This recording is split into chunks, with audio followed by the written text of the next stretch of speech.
Le monde entier se souvient de ces images. Des fûts remplis de déchets radioactifs sont simplement jetés à la mer. C'est ainsi que l'on s'est débarrassé des résidus encombrants, pendant des décennies. Les activistes de Greenpeace ont bien tenté de mettre fin à ces pratiques, mais en vain. Nous avons voulu savoir ce que sont devenus ces fûts de déchets radioactifs, ces décharges sous-marines sauvages.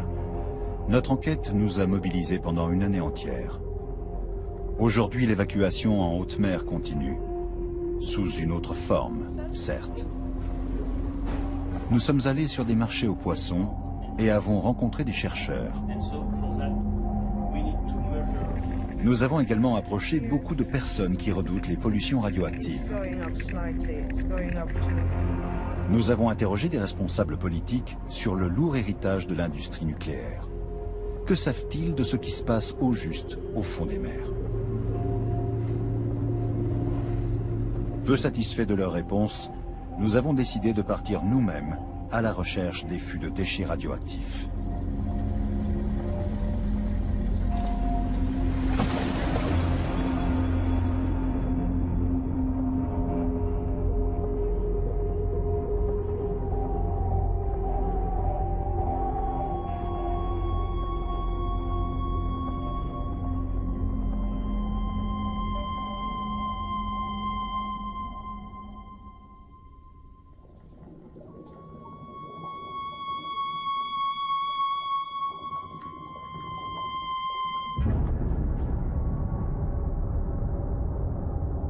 Qu'a-t-on déversé au large des côtes européennes?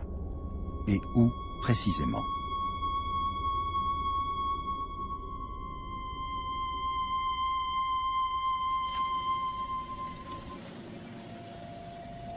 Tout ce qui émettait un rayonnement a été jeté à la mer, dans des fûts d'acier comme ceci. Que contenait-il? Des déchets à faible activité venus des hôpitaux, mais aussi certains résidus radioactifs des centrales nucléaires européennes. L'océan sert de poubelle à l'industrie atomique, depuis des dizaines d'années. Mai 1967. Dans le port d'Emden, au nord-ouest de l'Allemagne, des déchets nucléaires originaires de tout le pays, mais aussi de France et de Grande-Bretagne, sont chargés sur le cargo anglais Topaz. Les fûts doivent être lâchés au-dessus de fosses océaniques d'au moins 4000 mètres de profondeur. Dans l'eau, la radioactivité se dilue et devient inoffensive, du moins le croit-on. L'équipage du Topaz jette sa cargaison radioactive par-dessus bord. Et c'est ainsi que disparaissent plus de 100 000 tonnes de déchets nucléaires dans le nord-est de l'Atlantique, en mer d'Irlande, mais aussi dans la Manche, pourtant si peu profonde. Au milieu des années 70, Greenpeace se charge d'éveiller les consciences en organisant diverses actions.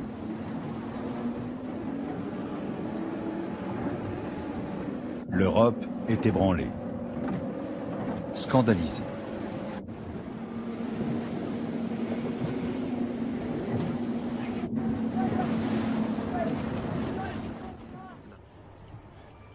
« 32 ans après ces rejets en mer, nous rencontrons deux des activistes de l'époque dans les locaux hambourgeois de Greenpeace. Harald Zindler et Roland Hiep ne se sont pas vus depuis des années. Tous deux ont lutté activement contre l'immersion des fûts.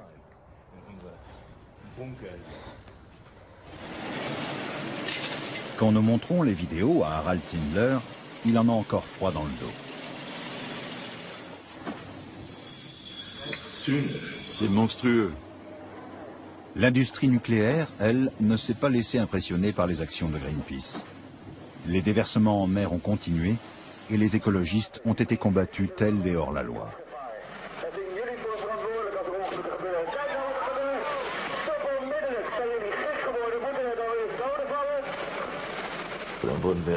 On a été fait prisonniers. Ils nous ont enfermés à l'avant du bateau et ont poursuivi les déversements. On les entendait faire. Et puis il est arrivé ce qu'on vient de voir. Un autre canot a été touché. Alors nous avons stoppé l'action. C'était devenu beaucoup trop dangereux et des activistes auraient pu être blessés, voire tués.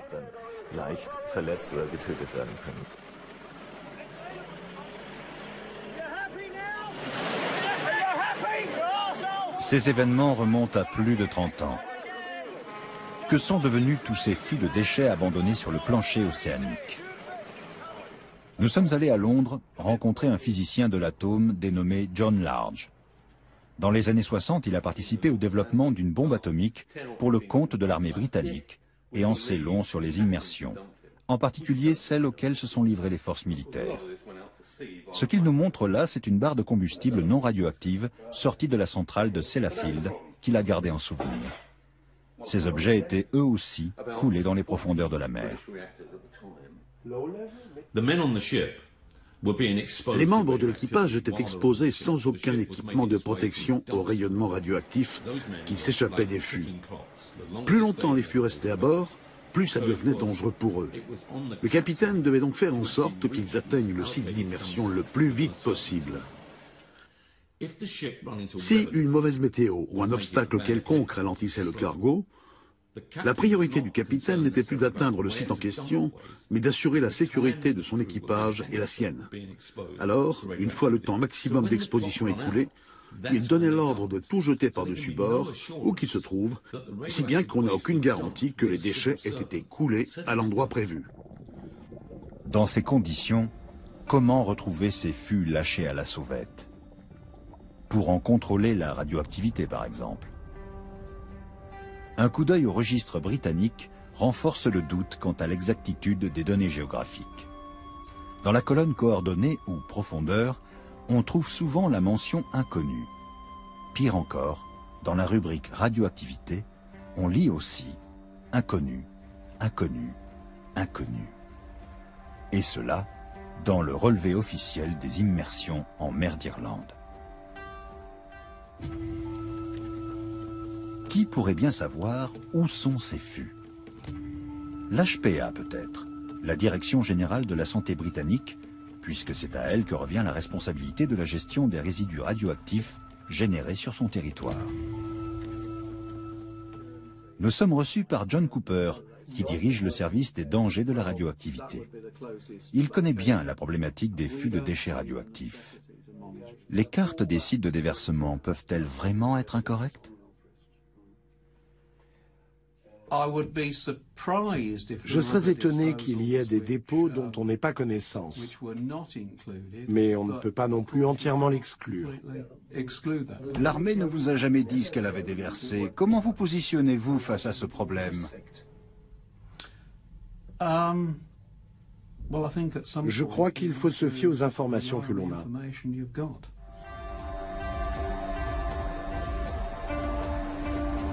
De la centrale nucléaire de Sellafield, anciennement Windscale, sont également sortis des déchets radioactifs qui ont disparu dans la mer d'Irlande, la Manche et l'Atlantique. Des déchets à haute activité auraient même été coulés. Ce qui était pourtant officiellement interdit.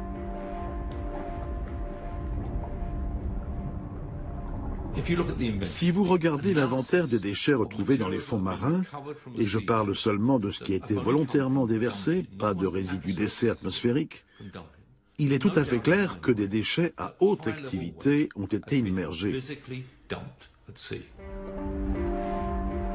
Cela voudrait donc dire que les cartes sont bel et bien incorrectes. Comment a-t-on pu faire de pareilles erreurs?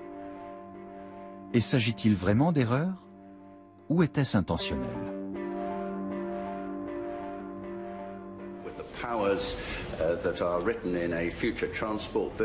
Michael Meacher pourrait nous éclairer sur la question. Il était ministre de l'Environnement de 1997 à 2003 et avait une attitude critique vis-à-vis de la politique pratiquée en matière de déversement.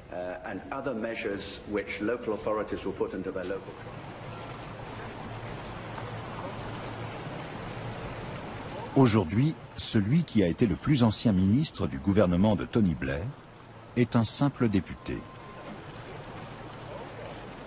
Nous lui avons montré les dossiers.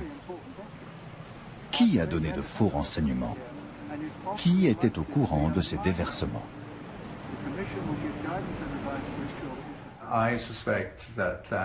Je soupçonne le ministère de la Défense, l'armée et l'industrie nucléaire de s'être mis d'accord pour mener ces opérations à l'insu de tous. En d'autres termes, c'était un genre de complot. C'est pour ça qu'il est impossible aujourd'hui d'obtenir des renseignements précis sur ce qui a été jeté et où. Je crois qu'on a une assez bonne idée des lieux où ont été effectués ces déversements. Mais il n'y a rien de sûr et on ne connaît pas leur volume. Et nous ignorons tout des conséquences que pourront avoir ces déversements en mer dans les dizaines ou les centaines d'années à venir. J'insiste, nous avons affaire à une sorte de conspiration. Même Greenpeace ne se doutait pas à l'époque que la situation était aussi grave. Quoi qu'il en soit, ces actions de protestation ont été couronnées de succès. En 1993, l'immersion des déchets radioactifs est interdite à l'échelle mondiale et les activistes de Greenpeace sont célébrés en héros, comme ici dans le port de Vigo, en Espagne. Voilà plus d'un demi-siècle qu'on immergeait des fûts de résidus nucléaires dans la mer en se raccrochant à ce fameux credo « La solution à la pollution, c'est la dilution ». Vraiment ?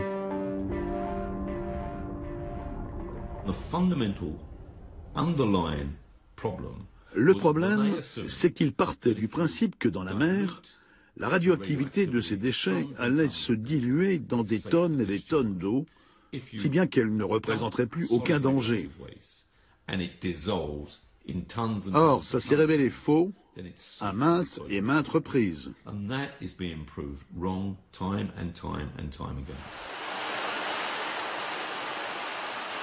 La première preuve que les résidus hautement toxiques restent dangereux alors même qu'ils sont entreposés au fond des mers est recueillie au milieu des années 80.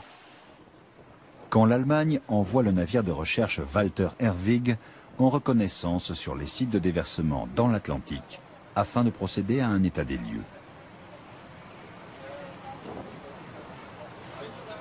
9 fûts sont hissés à bord et les chercheurs décèlent la présence de plutonium dans l'eau, sur le plancher océanique et dans les organismes des poissons. Dans des documents internes de l'AIEA, l'Agence internationale de l'énergie atomique, on peut lire « De fortes concentrations de plutonium dans les zones de déversement indiquent que du plutonium s'est échappé des fûts. » Le poison a donc incontestablement contaminé la biosphère.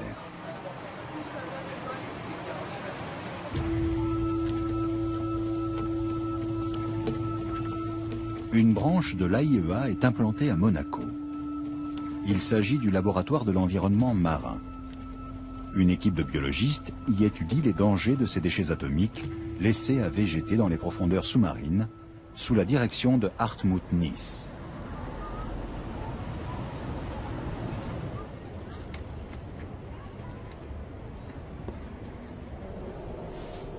Quelles conséquences ces substances peuvent-elles avoir sur l'organisme ? Pour le savoir, les chercheurs du laboratoire donnent des aliments contaminés à un certain nombre d'animaux marins. D'autre part, ils tentent d'évaluer la dangerosité des fûts de déchets largués en haute mer. Que deviennent-ils? Sont-ils toujours intacts après toutes ces années? Ou bien sont-ils rongés par la rouille? On inspecte continuellement le fond de la mer. Alors s'il y avait des fûts, on les aurait forcément retrouvés. Vous pensez donc que les fûts largués dans la Manche ont tous été rongés par la rouille ou ont disparu? C'est ça, oui. Et si on trouvait des fûts intacts, est-ce qu'il ne faudrait pas les repêcher? Si ce n'est pas trop compliqué, oui, bien sûr. Aucune nouvelle exploration des fonds marins n'a été faite depuis 12 ans. Hartmut Nies a-t-il raison?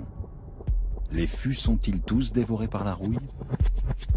Nous avons décidé de nous en rendre compte par nous-mêmes en allant explorer Earth Deep, le seul site de déversement à notre portée, étant donné nos moyens et notre équipement. Il s'agit d'une dépression sous-marine située au cœur de la Manche, non loin des îles anglo-normandes.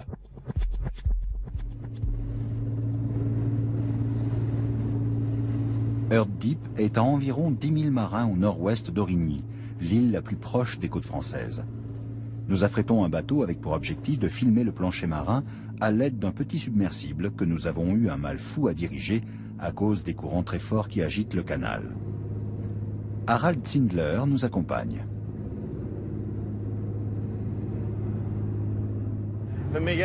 Si nous en avions les moyens, je repêcherais tout de suite un de ces fûts et je l'apporterais aux responsables. Ce qu'ils ont fait est totalement irresponsable. Plus de 28 000 fûts de déchets radioactifs ont été largués ici. C'est effarant. Effarant, oui. Car ces milliers de fûts de déchets nucléaires reposent ici. Non pas à 5000 mètres, mais à seulement 100 mètres de profondeur. Le suspense est à son comble. D'après la carte, nous sommes à présent à l'endroit précis où ont été déversées quantité de munitions de la Seconde Guerre mondiale et de déchets radioactifs. Qu'allons-nous y trouver aujourd'hui ?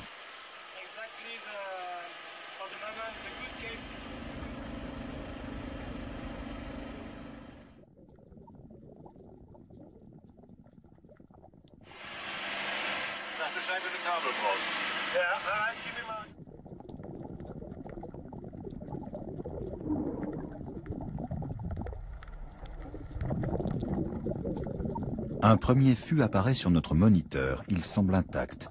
Il y a donc encore des fûts hermétiquement fermés là-dessous que l'on pourrait mettre en sûreté.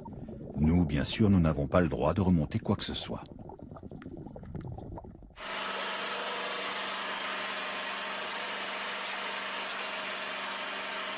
Un peu plus loin, notre submersible filme cet autre fût sérieusement attaqué par la rouille.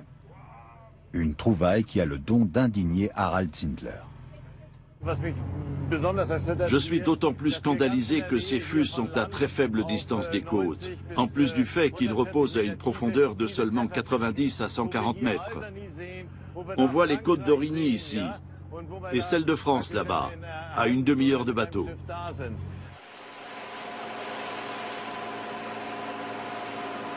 Nous remettons le cap sur Aurigny. Que signifie notre découverte pour les habitants de l'île ?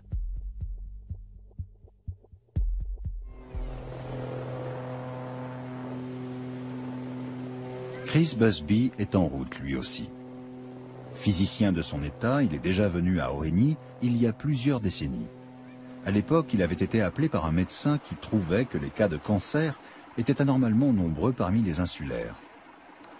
Voilà très longtemps que Chris Busby lutte contre les dangers des rayonnements ionisants, et sa position inflexible dérange les autorités qui préfèrent le stigmatiser que d'écouter ses conseils avisés.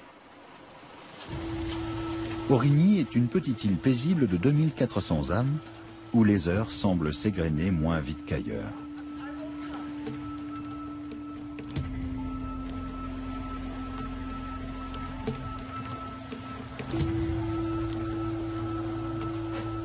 Elle attire un certain nombre de riches retraités britanniques.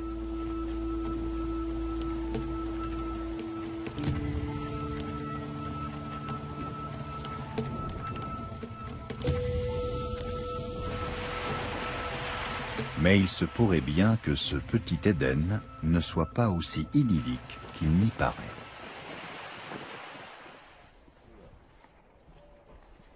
Contre toute attente, Chris Busby nous emmène d'abord au cimetière chercher les victimes, comme il dit. Les tombes en disent plus long que n'importe quelle valeur limite d'exposition aux radiations. 35. Where? Statistiquement, il suffit d'un cas de leucémie infantile et vous avez votre réponse. Il y en a beaucoup trop sur cette île, beaucoup trop.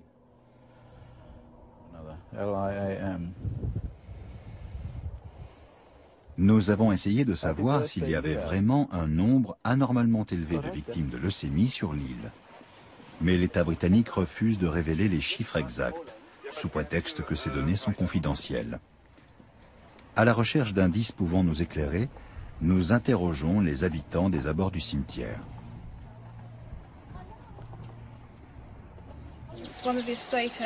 La première femme d'un fonctionnaire de l'île est morte d'une tumeur au cerveau. Et quand on est venu il y a quelques années, sa seconde femme avait elle aussi une tumeur au cerveau. Mais je crois qu'elle s'en est tirée. Ils ont fait une série télévisée en Angleterre où ils filmaient des opérations chirurgicales en direct. Un jour, ils ont filmé un homme atteint d'une tumeur au cerveau. Et on s'est rendu compte qu'il était d'Origny. Il est mort l'an dernier. Et il y a eu au moins un enfant atteint d'une tumeur au cerveau. Nous, on rentre en Angleterre. D'après les statistiques, la situation est manifestement anormale. Et pourtant, lorsque Chris Busby contacte les autorités compétentes, on persiste à lui dire que tout va bien.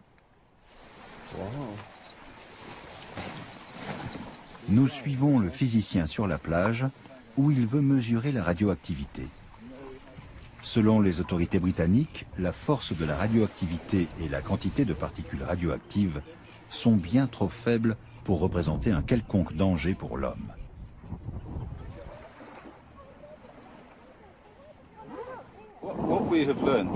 Ce qu'on sait depuis les années 80, c'est que tout ce qu'on rejette à la mer finit par revenir sur la Terre, avec les toutes petites particules qui composent le fond marin et qui attirent la radioactivité, le plutonium, le césium et tout le reste. La nuit tombe et la mer se retire, permettant à Chris Busby de procéder à d'autres analyses un peu plus au large. D'après lui, les autorités ne procèdent à aucune mesure et ne font qu'estimer la radioactivité probable à Earth Deep.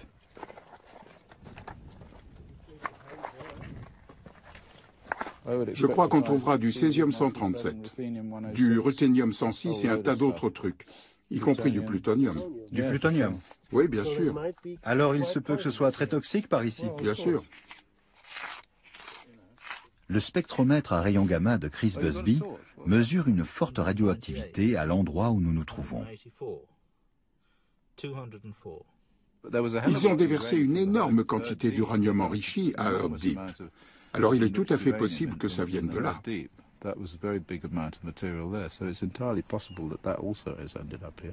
Nous effectuons nous aussi des mesures à l'aide de notre compteur Geiger. Le résultat corrobore celui du spectromètre gamma. Quel risque cela représente-t-il pour les gens d'Origny? Il suffit d'une cellule endommagée qui va influencer la cellule voisine et ainsi de suite, jusqu'à ce qu'un cancer se déclare. Donc n'importe quelle dose, le moindre radionucléide dont le noyau s'est désintégré peut provoquer un cancer.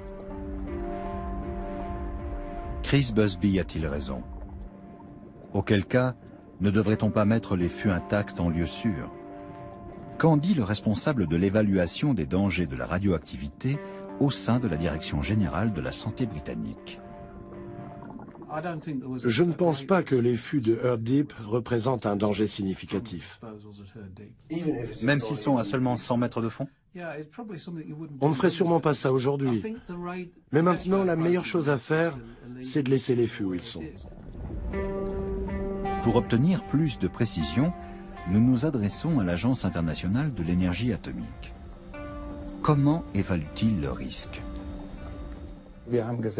La capacité de dilution dans la mer est immense. Cela a été prouvé par les centrales de Sellafield et de La Hague. Toutes les deux ont procédé à des rejets en mer de leurs effluents radioactifs qui se sont déplacés au fil des années et des courants. Et si ce n'était pas de l'eau de mer, elle serait parfaitement potable. Un point de vue qui est loin de faire l'unanimité. Klaus Gruppen a publié des ouvrages de référence sur la question.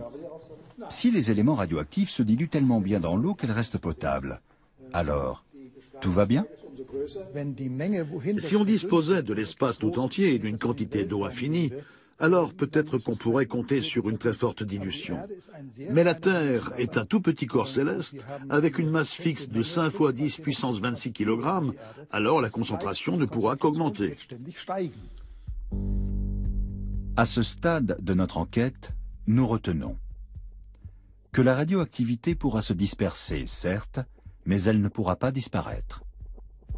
Que nous manquons d'informations précises sur la quantité et l'état des colis radioactifs.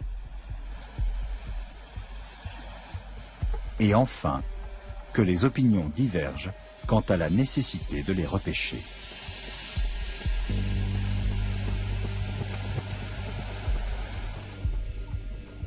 En 1993, le déversement en mer de déchets radioactifs a été interdit à l'échelle mondiale. Mais l'industrie nucléaire a trouvé d'autres moyens de se débarrasser de ces résidus encombrants. Ne pouvant plus larguer de fûts en pleine mer, elle a construit d'immenses canalisations sous-marines lui permettant d'évacuer malgré tout ces effluents radioactifs au large, une fois de plus.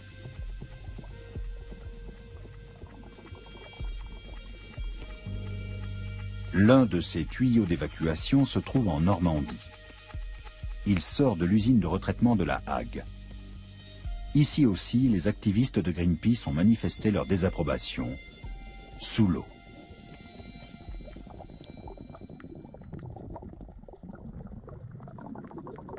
Pour les écologistes, une chose est claire. Rejeter les déchets radioactifs dans la mer par ces tuyaux est tout aussi dommageable pour l'environnement que de les déverser en mer par bateau. L'avantage, pour l'industrie nucléaire, c'est que cette forme de rejet lui vaut moins de mauvaise publicité. Ni vu, ni connu. Pas vu, pas pris.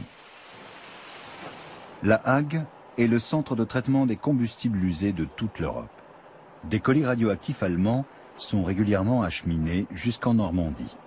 Mais les habitants de la région ne sont plus prêts à accepter qu'on utilise la mer comme poubelle.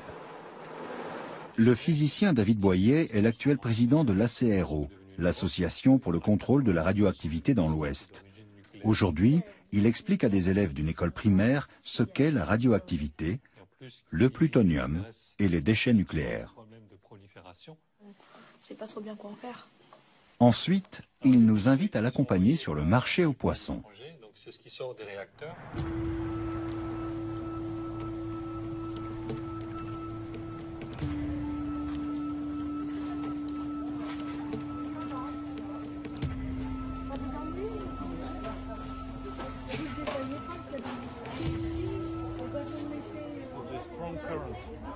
D'après David Boyer, avec ce qui s'est passé à Fukushima, il serait grand temps de revoir les critères d'appréciation de la santé des poissons et autres fruits de mer. On ne peut plus se contenter de dire « l'eau est propre, donc les poissons sont propres, et par conséquent, ils sont sains ». Certains poissons sont contaminés et d'autres non. C'est difficile à déterminer vu qu'ils se déplacent tout le temps. Un poisson pêché dans un endroit a priori non contaminé a très bien pu séjourner dans des eaux contaminées auparavant. Dans ces moules aussi, on pourrait bien trouver quelque chose. Comme quoi? Des éléments radioactifs rejetés par l'usine de retraitement, comme de l'iode ou du cobalt. C'est une question de chance, comme dans les jeux de hasard. Les déchets toxiques qui sortent de l'usine de retraitement de La Hague ne sont plus le problème exclusif des Normands depuis longtemps. La pollution des eaux marines est désormais un problème européen. Si vous mesurez le rapport entre les avantages et le risque, vous vous rendez compte que les avantages sont quasi nuls, mis à part pour l'économie locale, tandis que le préjudice est immense, bien sûr. Ce qu'ils font là est immoral. Nous accompagnons à présent David Boyer à Ostende, ce célèbre port belge situé à 400 km de La Hague.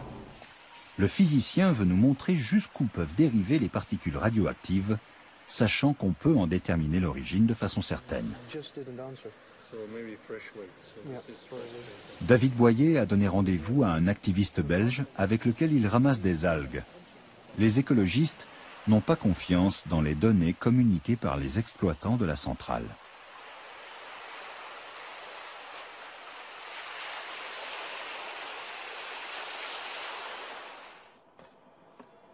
Nous reprenons ensuite la route direction les Pays-Bas. Là aussi, David Boyer veut prélever un échantillon d'algues marines pour l'analyser dans son laboratoire.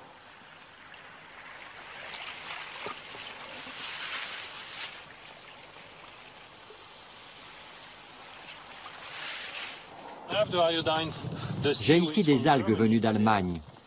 Elles nous ont été envoyées par un ami allemand qui voulait savoir si les particules d'iode radioactives rejetées par La Hague arrivaient jusqu'aux côtes allemandes.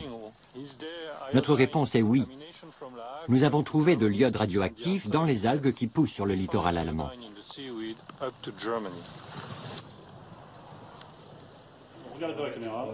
Nous sommes de retour au laboratoire de l'ACRO en Normandie. Dans les algues recueillies par David et les autres volontaires, on décèle un taux de tritium 5 fois plus élevé que celui communiqué par l'établissement Areva de La Hague. Nous comprenons maintenant pourquoi ces citoyens éprouvent le besoin de vérifier ces informations par eux-mêmes. David Boyer a rapporté des animaux marins du marché et Pierre Barbet, biologiste moléculaire, va nous expliquer ce qui se passe chez ces animaux.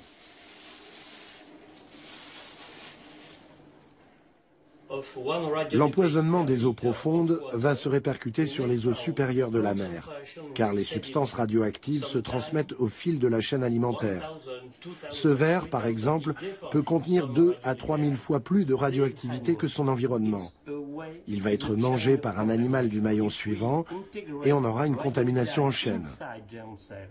Quand un radionucléide est intégré à l'intérieur d'un gamète, cela peut entraîner une mutation de la cellule reproductrice en question, qui sera transmise à la génération suivante et risque fort de provoquer la mutation d'autres cellules. Et le mécanisme est le même chez l'animal et chez l'homme? Oui. Les cellules fonctionnent toujours de la même façon, qu'elles soient humaines ou animales.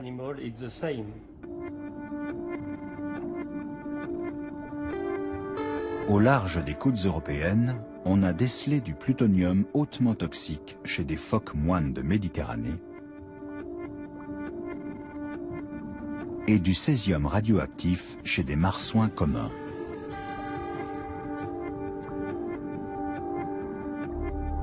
Quelles conséquences cela aura-t-il sur les générations futures? Nous l'ignorons. C'est pourquoi les océanologues tirent la sonnette d'alarme. Il est urgent de protéger tous les animaux de la radioactivité.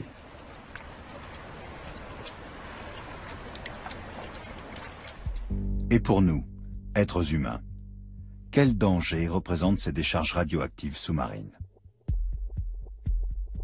Nous sommes allés chercher des réponses à Sellafield, au nord-ouest de l'Angleterre, d'où des rapports alarmants nous étaient parvenus.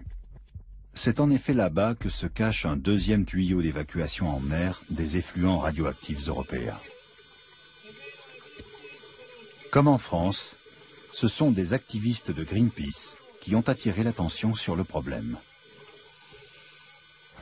C'était en 1997. Parmi eux, Sean Burney, qui avait alors 35 ans.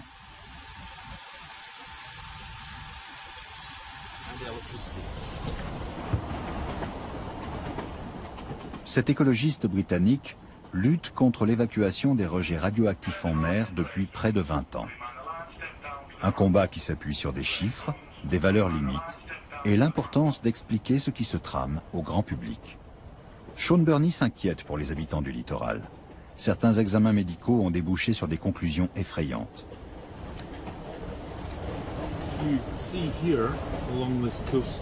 Vous avez des gens qui vivent le long de cette côte. Regardez, il y a toute une enfilade de petites maisons sur cette plage. Et leurs habitants font partie de ce qu'on appelle les groupes critiques. Parce qu'ils vivent sur la plage même. Donc ils sont exposés tous les jours aux radiations qui émanent de la mer. Leurs maisons sont pleines de poussière de plutonium. Leurs corps sont plus radioactifs que la normale. Ils ont du plutonium dans les dents. Plus ils habitent près de Sellafield, plus on détecte de plutonium dans leurs dents. Le tuyau d'évacuation de Sellafield n'est vraiment visible que du ciel. Comment les responsables de ces évacuations ont-ils réussi à contourner l'interdiction de déverser les déchets radioactifs en mer, en argumentant que ces évacuations étaient exécutées depuis une base terrestre et ne tombaient donc pas sous le coup de la loi? Et les autorités ont donné leur accord. Y a-t-il une raison logique et scientifique au fait que le largage de fûts en mer soit interdit et ce type d'évacuation autorisé? C'est davantage une question d'ordre philosophique. Pour Wolfgang Renneberg, tout ça n'a rien de philosophique. Il a dirigé le service de la sécurité nucléaire au sein du ministère allemand de l'Environnement et est expert en matière de traitement des déchets nucléaires. Non, il n'y a aucune justification logique. Les raisons sont purement économiques. La question est de savoir combien cela coûterait, par exemple, de construire des structures pour filtrer les effluents, de manière à ce que les rejets à la mer soient quasiment nuls. Peut-être que cela coûterait si cher que la centrale ne serait plus rentable. Voilà la vraie raison. Il n'y a aucune explication scientifique ou d'une quelconque nature autre qu'économique. Jour après jour, des eaux usées radioactives viennent polluer la mer d'Irlande. On y a décelé des traces des effluents de Sellafield jusque sur les côtes de la Norvège. On affirme aux habitants des zones situées en bordure de mer de part et d'autre de Sellafield qu'ils n'ont rien à craindre. Les employés de la centrale, eux, sont confiants. Aussi bien leur chef que les autorités en charge de la sécurité nucléaire affirment qu'ils ne courent aucun risque. Tout est soi-disant contrôlé en permanence. Et pourtant, tous les jours, on trouve du plutonium sur cette plage. Il vient là encore de la mer, se dépose sur le sable, sèche et reste là. Les gens d'ici se doutent depuis longtemps déjà que le danger est plus grand que ne veulent bien l'avouer les autorités. Ce n'est pas nous qui allons refaire le monde, ce sont eux là-bas. Je n'ai encore jamais eu vent de quoi que ce soit de franchement inquiétant. Peut-être qu'ils passent tout ça sous silence, mais comme je n'en sais rien, toutes les mers du monde sont polluées de toute façon. En 2012, la plage de Sellafield a été désignée comme l'une des plus propres d'Angleterre. Chaque jour, un petit bulldozer vient débarrasser la plage du plutonium qui s'y est déposé, grâce à un scanner capable de localiser les particules radioactives jusqu'à une profondeur de 30 cm. Au total, plus de 500 kg de plutonium ont été évacués dans la mer par la centrale de Sellafield au cours des dernières décennies.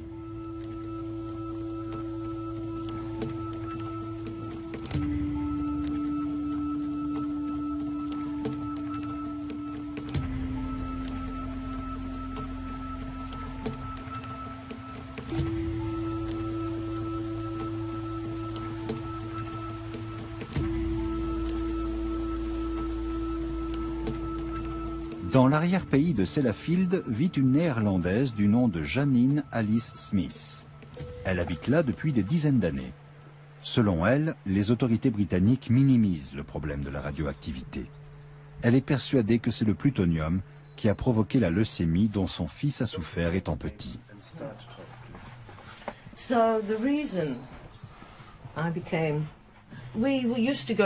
On allait souvent à la plage. Mon ex-mari était professeur, alors on avait de longues vacances l'été. Et comme tous les bébés, mon fils ramassait du sable et s'en mettait partout, même dans la bouche. À 12 ans, il a déclaré une leucémie. Et j'ai réalisé qu'il n'était pas le seul. D'autres enfants sont tombés malades dans la région. Dans le cas de Ronald, la leucémie a été diagnostiquée très tôt. Et ils ont pu le guérir. Mais à 19 ans, il a eu peur de faire une rechute et s'est pendu. Gemma, elle, est morte à 7 ans. Elle a succombé à une infection suite à une greffe de moelle osseuse. Windscale, the biggest commercial nuclear reprocessing works in the world.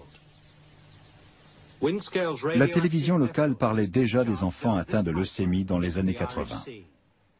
Pour les journalistes, il était clair que les dirigeants de la centrale mentaient aux services de santé quant à l'ampleur du danger.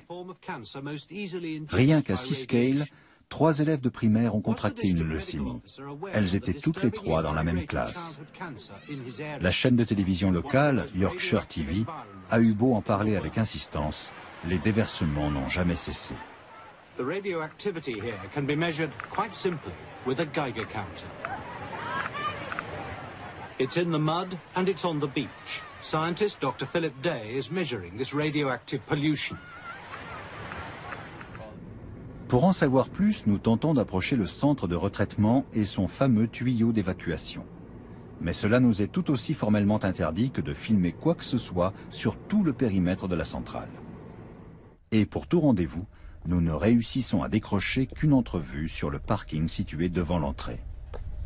quel lien y a-t-il au juste entre les déchets radioactifs et les cas de leucémie? C'est une question complexe. Les autorités médicales britanniques, donc les personnes qui sont les mieux à même d'y répondre, se penchent sur le problème depuis des années.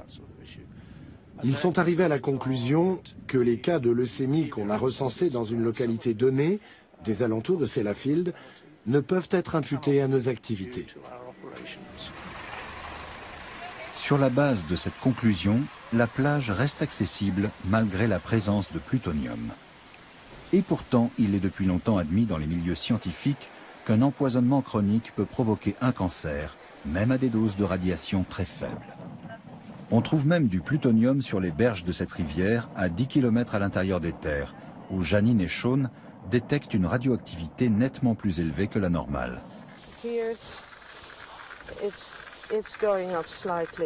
Ça augmente petit à petit, jusqu'à environ 30 becquerels, soit 3 fois plus que ce qu'on a mesuré plus bas sur la route. Et c'est là encore un endroit aisément accessible au public.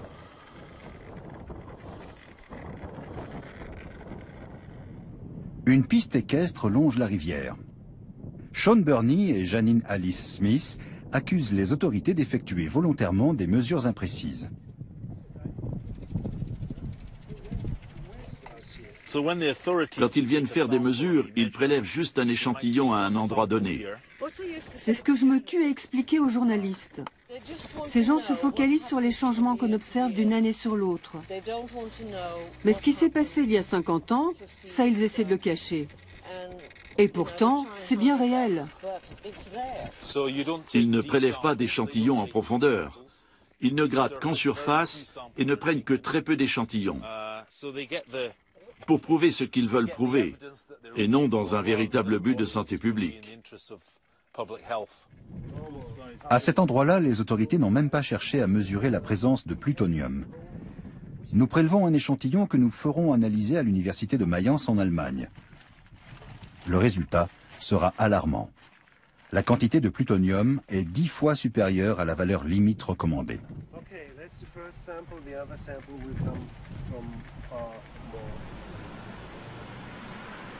À quel niveau de danger est-on exposé quand on vit à Sellafield? Du danger, il n'y en a pas vraiment, si l'on en croit le professeur Richard Wakeford de l'Université de Manchester. Après avoir travaillé près de 30 ans pour l'industrie nucléaire, il jouit d'une grande notoriété, et les dirigeants de la centrale se réfèrent volontiers à son jugement quant au danger que les radiations représentent pour la santé. Pour moi, le risque lié aux radiations auxquelles on est exposé quand on prend l'avion ou quand on vit à Seascale est très faible. Ça ne devrait vraiment pas inquiéter les parents ou qui que ce soit. Il y a bien pire.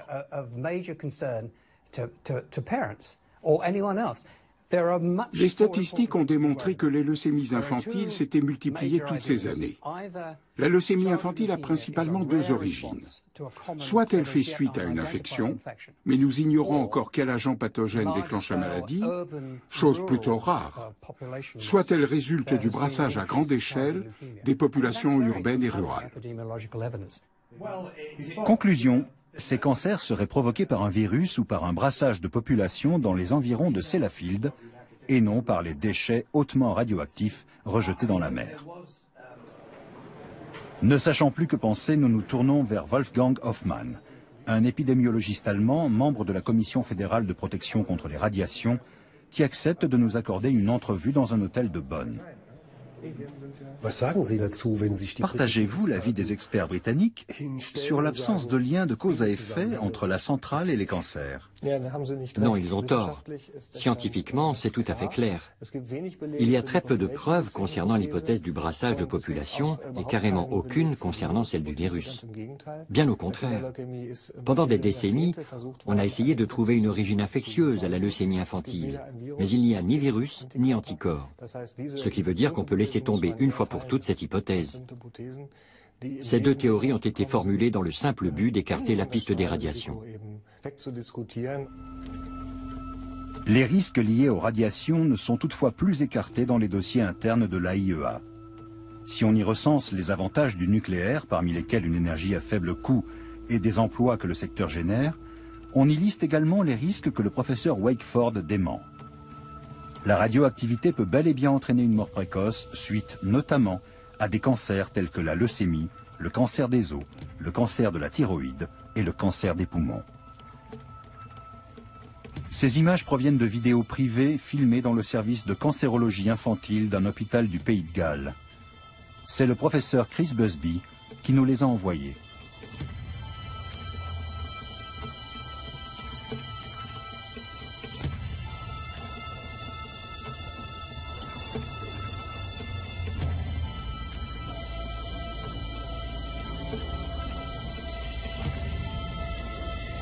Les médecins de ce service ont traité un nombre toujours croissant de leucémie infantile au cours des dernières décennies. Pour les enfants, le traitement est une véritable torture. Ici, on est convaincu que Sellafield est à l'origine de la maladie. Chris Busby a souhaité s'entretenir à nouveau avec nous.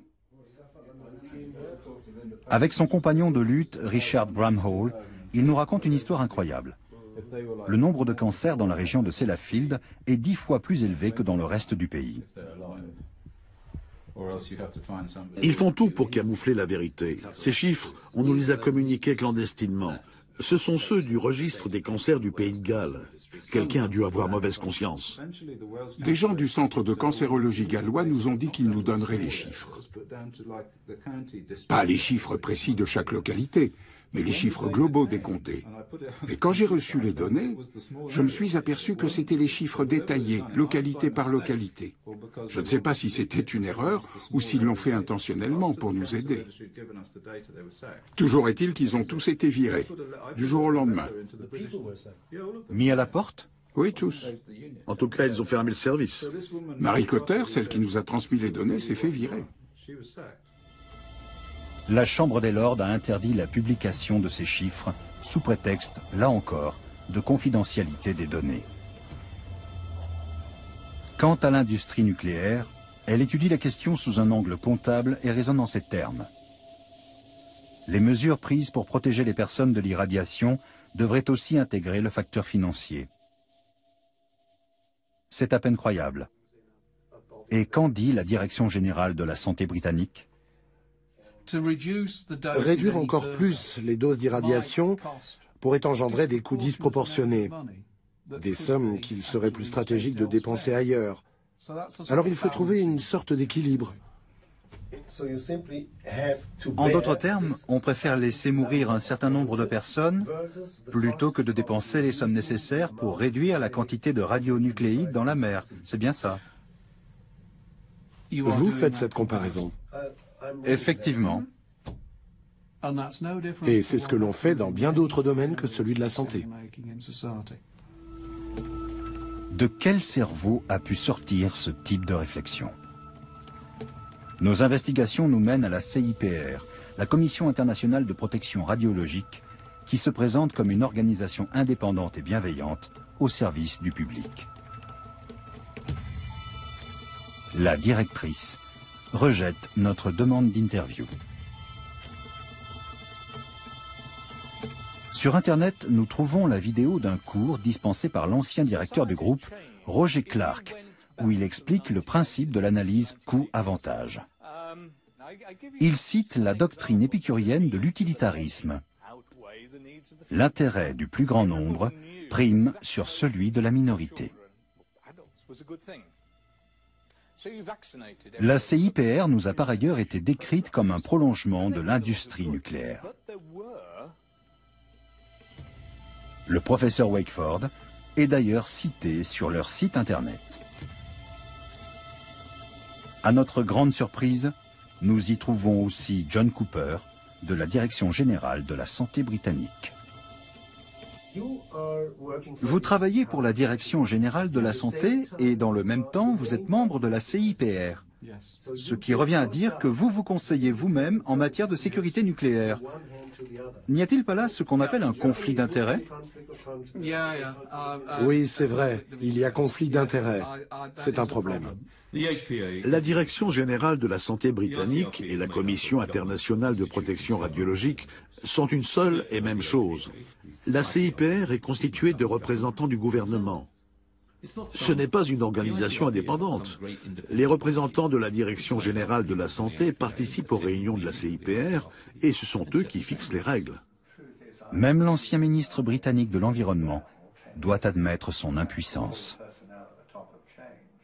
Lorsque j'étais en poste, mes collaborateurs n'étaient pas franchement ravis que je fasse appel à des gens comme Chris Busby ou John Large, c'est-à-dire à des scientifiques indépendants. Ils n'aimaient pas ce genre de confrontation. Et pourtant, si on pouvait mener ce genre de discussion ou de débat ouvert et honnête, on serait bien plus sûr de ce qu'on fait. Mais le gouvernement ne veut pas de ça. Il ne veut pas s'encombrer d'autre chose que des normes officielles.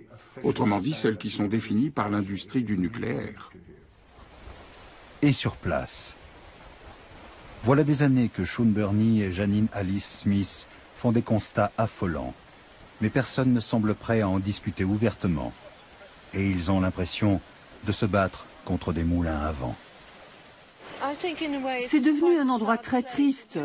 Avant, beaucoup de gens venaient passer leurs vacances ici. Ils arrivaient en train des 4 coins du comté.